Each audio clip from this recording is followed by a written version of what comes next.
When my mother was struggling with cancer, I made a sort of return to my hometown.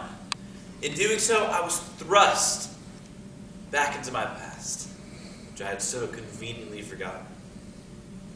But one day, I was standing at the bank, trying to look as inconspicuous as possible, and that's when I saw him. Jim?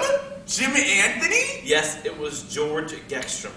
I hadn't seen him in 10 years. Hey, it's me, George! I tried to ignore him, but I couldn't. Hey, George. How's it going, man? Oh, man, it's good to see you. What are you doing back in town? Well, Mom's not doing so well. Yeah, I heard. The big T God, that's too bad. Hey, do you want to hang out sometime? You know, George, I really Hey, don't... did you hear about the reunion?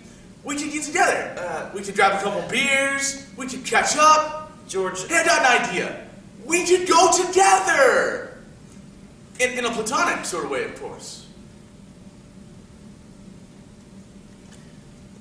Communication scholar Kenneth Burke argues that in order to persuade and connect with another person, division must be confronted and identification must occur.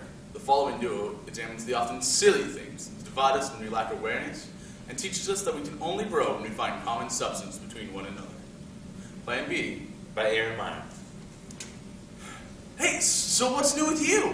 Well, you seem to know a lot already. Mom's dealing with cancer. Cancer, God, that's a sad way to go. I mean, I'd rather get hit by a bus or blow my brains out. I don't want to go wasting away in some hospital bed taking morphine to ease myself into oblivion. Screw that. But hey, how about the divorce thing you went through? How you holding up? Well, you know, George has been pretty tough. Well, that's what you get for marrying some girl right out of college. You should have waited a couple years. Make sure she was the right one. She was pregnant. Wow, you tiger, you! So the kid, name, age, sex, career aspirations, spill 'em. Monica, female, 6, and she wants to be just like her mommy. Oh. I'm sorry, Jim. At least you can have kids. I mean, I'm impotent. And I mean, it was hard enough for me to find somebody to marry me anyways, and then we find out I had this low sperm count, and then she really wanted kids, so I mean, we tried. Wait, George, who married you? Louise Fleischman. Louise Fleischman, our senior prom queen who lost her lunch when you asked her out in 10th grade? Hey. Let's just say that my charm and good wit went out over her wee stump. That and she puked at the wedding. But that's a different story. So she wanted kids really bad. And so she starts seeing Greg McCarty. And they start having sex. And then she gets pregnant and she thought I would be able to tell. Well, how did you know it was his baby? The nose. The baby had the nose of Greg McCarty. He did have quite a nose. Your dad didn't even know. He had a huge nose. And the baby that was supposed to be mine. Hey, George, man, I'm really sorry. Well, how long ago was this? About 6 months ago. Luis is shacked up living in sin with Greg and his baby now. Hey, you leave town, move to the big city, and you miss out on all the drama. See, I left right after graduation. I left my friends, my family, and I started over with my life. The only time I contacted anybody was through a phone call, the occasional Christmas card. I ran away from who I used to be, and now I had to face my old self again. Hey, you remember that time that you guys tied me up in the gym locker room, and you stripped me down to nothing, and then you put Ben Gay on unmentionable body parts, and you sent me running, screaming in pain into that crowded assembly? Yeah. George, man, that was really mean. I'm really sorry about that. That was one of the classics, man. I mean, I was really depressed that they didn't put that picture into the yearbook. George, why would you, of all people, want that in the yearbook? Because you guys made me popular. I mean, I didn't even need to have the nice things that you guys did, like nice cars or fancy clothes or pretty girlfriends. And I sure didn't play football. I was popular enough because of the practical jokes you guys played on me. George, there were better ways to be popular. Yeah, I guess you're right. Like committing suicide. Hey, you remember Billy Jefferson? Well, yeah. I mean, it's not like I would do that or anything. I don't think I have the guts to. I'm just saying that a good suicide or death indelibly etches someone into your memories. Well, I guess.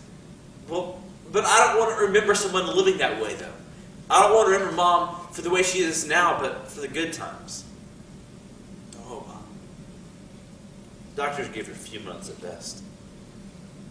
It's a really good thing you're doing for your mom, Jim. I guess, you know. She just wants the pain to be over. Yeah. Hey, look at it like that. I mean, I can't wait till I'm dead. I'll be like, worms, eat me. You can't hurt me as much as my wife did. Yeah. We float around, check out the spirit world. It's gonna be freaking awesome. The reunion finally arrived. I went to George's house to pick him up. I knocked on the door, but there was no answer. I figured he was doing his hair or something, wanted to make some big impression on the dance floor. George, it's time to go, man. We're going to be late for the dance. Just go without me. What? I said just go without me. Come on, George. I'm not going without you. Man, I got all dressed up and came all the way across town. I'm coming up, George. And don't you understand? Just get out of here, Jimmy. It's gonna get real messy. George, what the hell are you doing? I want to be popular. I want to be known as the guy who killed himself before his 10th reunion. George! Don't be closer, Jim. I swear to God, I'll do it.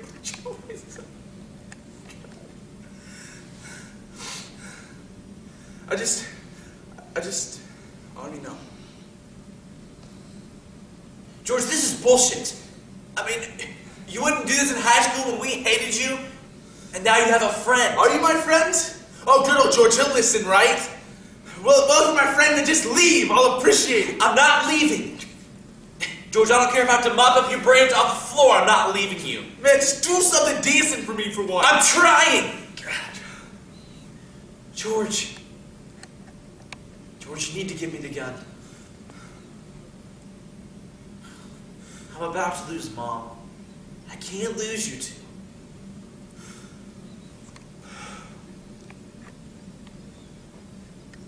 Jim, I'm sorry. No!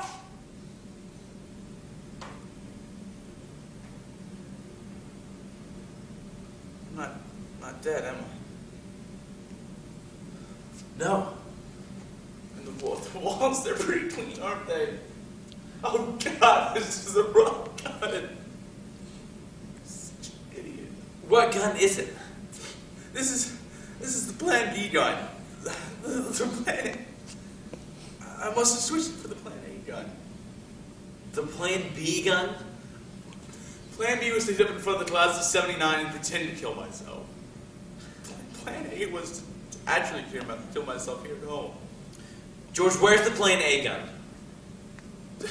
Don't worry. I dropped it. I dropped it off a bridge because I thought it was the Plan B gun. Thank God. Do you think I need help? No, George. You need to be known. Well, you know. Yeah, you know. Thanks, Jim. George and I ended up going to the reunion. We had a blast. He was the life of the party. He ended up hooking up with Marilyn DeVos. They got married 2 weeks later in Vegas. And guess what? That animal knocked her up. I lost Mom. Cancer got the best of her. But in returning to my roots, I realized something. I realized that the most important thing in life is that everyone is worth knowing. George Gexham is worth knowing. I'm glad I do.